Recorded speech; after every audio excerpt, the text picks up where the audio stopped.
21 августа на стадионе «Икар» завершился чемпионат среди команд специальных подразделений пожарной охраны.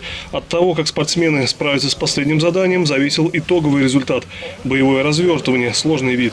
Участникам было необходимо как можно быстрее проложить магистральную линию и струей воды поразить мишень до момента срабатывания сигнального устройства. Главная команда, что все должно быть слажено, коллектив должен грамотно выполнять свои действия. Четко сработать. За соревнованиями пожарных наблюдали самые маленькие зрители спортивной арены. Они еще не все знают и понимают, но увиденное им понравилось.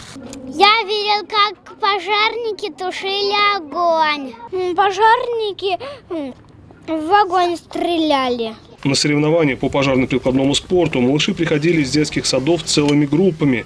Теперь они знают, кто их спасает сейчас и защищал от огненной стихии в 2010 году, когда вокруг Сарова горели леса.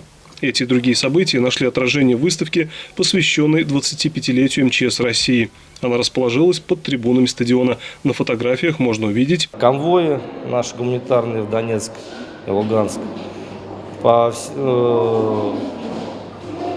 То, что было у нас в Китае сейчас, мы международной нашей деятельности выезжаем по всем странам, где кто просит помощи.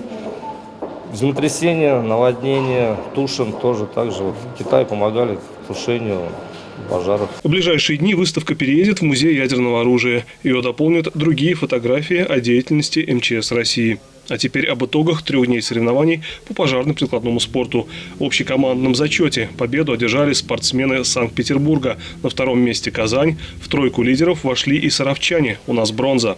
Следующий чемпионат среди спецподразделений пройдет в 2016 году в Заречном.